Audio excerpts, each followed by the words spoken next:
Nigerian military is not backing down. In fact, it seems like they've become emboldened. Look at the massive crowd that trooped out to show them their support.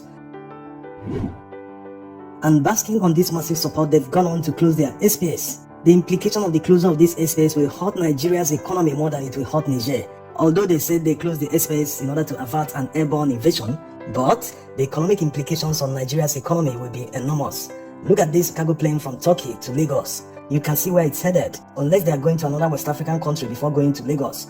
If not, they are already avoiding the Nigerian airspace. And that will definitely cost more aviation fuel, more time, and more money for the end users. Yes, it poses all sorts of problems for flights leaving Nigeria to Europe. They will first of all fly westward before flying northward to continue their journey. Also, Niger might not have the capacity to police their airspace. Niger is a very large country. Do they have complete radar coverage of their country? Even Nigeria achieved total coverage not long ago. Let's even assume that they have total coverage of the western part of their country where their capital is. Do they have working fighter jets that can chase the intruding aircrafts? Well, that's the question. But Niger used to have Su-25s. No one knows whether they are working or they are still flying. But whether they can police the airspace or not, no commercial airliner will take the risk because of insurance. If someone closes his airspace, you have to respect it. Libya also is closed because there has been crisis there for a few years now. So that leaves Algeria as the only option for anyone going to Europe from Nigeria. And imagine what will happen if this problem escalates quickly. What if Mali and Burkina Faso joins Niger in closing down their airspace? Imagine the distance an airliner will have to fly westward in order to avoid these countries before continuing their journey. That will definitely double the price of the tickets, and the passengers will bear the brunt. This means that we sanctioned ourselves instead of Niger. Yes, the economic sanctions from ECOWAS to Niger was too hasty. Is it a retaliation from Niger? They've been under sanctions for the past 1 week. In fact, they were also threatened with an invasion if they do not step down or return the deposed president. Well, call it whatever you want, but that's their own leverage. That's why it's never advisable to show your teeth very early in the game. ECOWAS started out by threatening Niger with an invasion. How can they do that? They didn't think it through. Now that their 1 week ultimatum has expired, they are now saying that they prefer to use diplomacy to engage the Nigerians. Of course, this should have come first instead of threats of an invasion. That was why they humiliated the envoy that came to meet them. They couldn't even allow them to leave the Nigerian airport. It shows that the ECOWAS heads of state were hasty in their decision. And if this is not quickly de-escalated, it might soon result to that.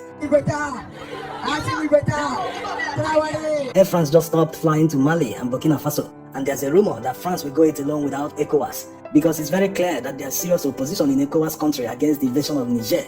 So they will go it alone. There's a rumor that they want to do it with the help of 2 Central African countries, whether it's Cameroon, Congo, but the most important thing here is that France should de-escalate all their plans for the meantime. They should never consider invading Niger, because that will be seriously counterproductive. It will make the coup plotters more popular. They are already popular now. Look at the stadium they filled up. If they attack or invade Niger now, they will turn around and tell their people, hey, didn't we tell you people that France is the problem? Why are they invading us? So they will just add fuel to a fire that is already burning. Even economic sanctions are sometimes counterproductive. All the sanctions against Mali and Burkina Faso didn't achieve anything. In fact, it has made them to move closer to Russia. Yes, even the withdrawal of aid by the EU and France was a hasty decision.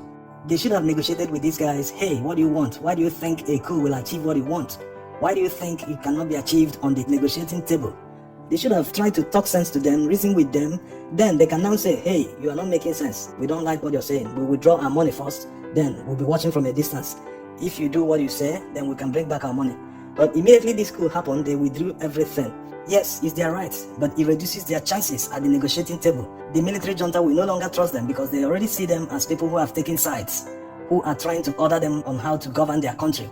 So they've lost that confidence that should have been established if they had stayed and negotiated a little bit longer before withdrawing the aid. That way, they can at least buy their trust, get them as partners and say, but we are not going to fund a military regime. But all that is lost now. It's not as if the Nigerians are not suffering. All that foreign aid was meant to help them in the first place. And these military guys, they won't feel the suffering because they are the ones controlling whatever revenue that is left in the country. Aid was to control Niger, not to help Nigerians who are suffering, because they are still suffering despite the military coup. Even Nigerians living in Niger are supporting the military junta.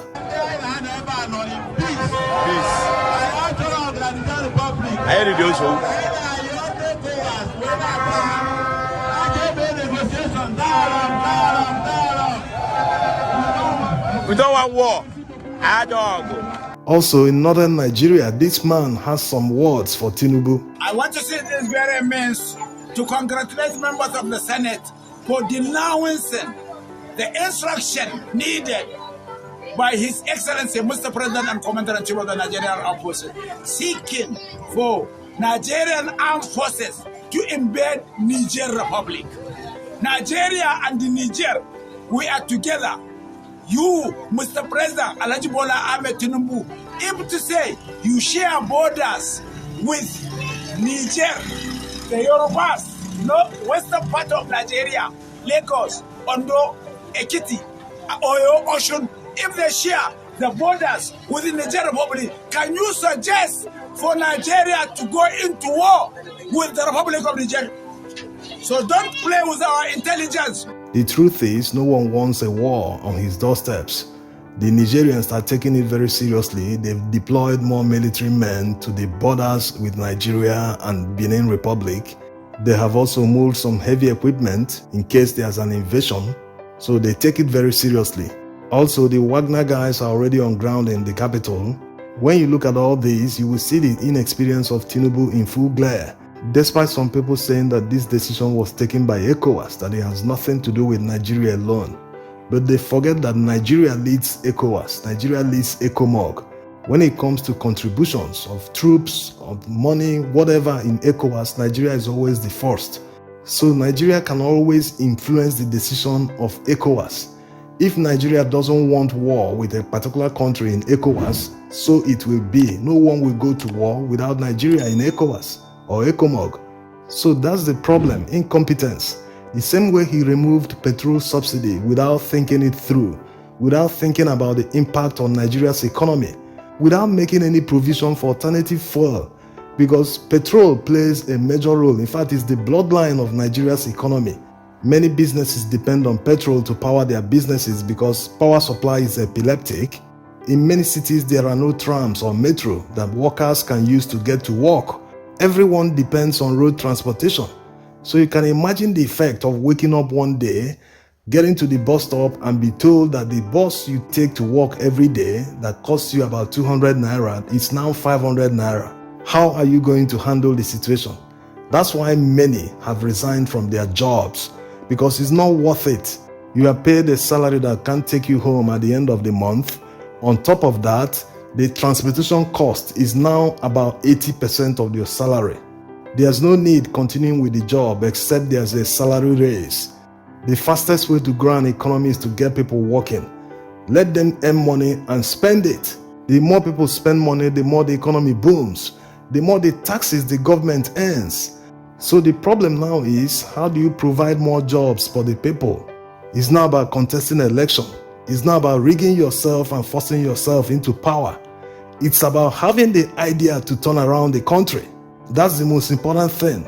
If you don't have the idea to turn around the country, what are you doing there?